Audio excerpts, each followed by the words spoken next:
significant do you think this move by El Salvador is? So I think El Salvador is important. So I think this is an example of a relatively small country, quite nimble, as many countries are in South America. And they're able to capture that a lot of their revenue in the country, a lot of the GDP is tied to remittances. Bitcoin and other cryptocurrencies are really, really good for the transfer of funds in remittances. So I assume that already the adoption was relatively high in El Salvador. And moving into making legal tender there is kind of the next logical step. I don't think that that's been the part of the price, though, and the movement of the price, but we can come back to that later. What do you think is driving the price then? Yeah, I think the price, so basically we see Bitcoin, we see Ethereum. We've seen Ethereum grow a lot over the last couple of weeks. And roughly a month ago, we saw bigger platform changes to Ethereum. The network got stabilized, got better in various ways. So I think that facilitated like more trust in Ethereum as a whole.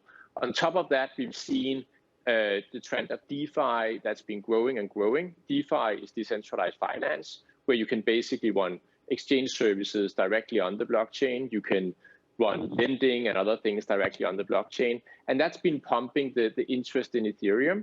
And Ethereum is then dragging along a lot of the other cryptocurrencies with it.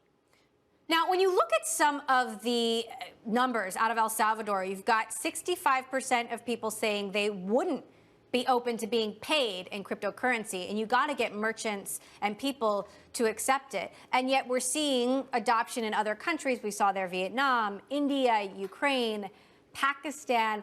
How do you expect this to shake out?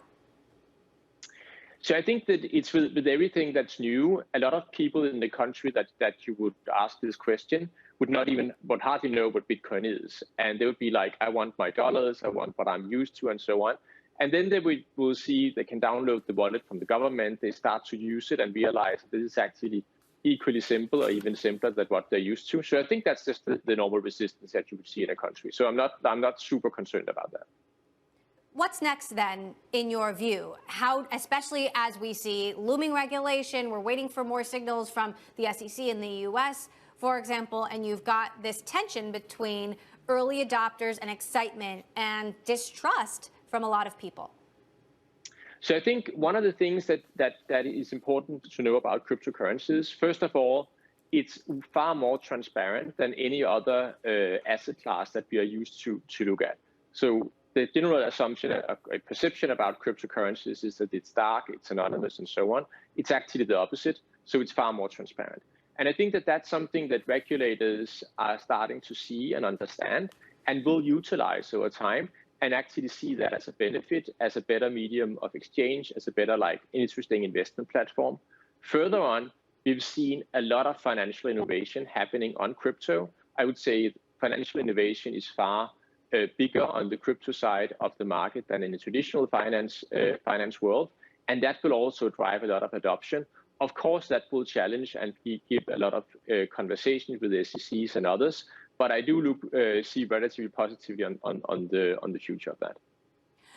Michael, you're also a co-founder of the exchange Kraken. Jesse Powell, the CEO of Kraken, is on our show frequently.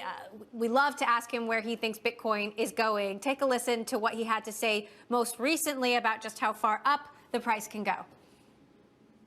The moon is the bear case for crypto. You know, we're going to other dimensions with Bitcoin. So I think people just need to hold on. You know, we're still early days. We're still early in the cycle. I think we could see $100,000 plus a coin late this year, early next year. Do you think we can get past $100,000 before the end of the year and that other dimensions are next? I would say that for most of the cryptocurrencies like Bitcoin, Ethereum, the more stable ones, we definitely seen a trend where they grow year on year. And sometimes they grow faster than others. Sometimes there's a bull market, sometimes there's a bear market. In the bear market, a lot of interesting things are being built, and that basically facilitates a new bull market. So yes, I think we are still in the bull market. I think that we can see above 100K by the end of the year. So I would be bullish on that as well. Long term, yeah, I would probably, usually you say moon is the limit. We can go beyond that as well, so that we can see way higher prices for those for all of those assets. I would agree.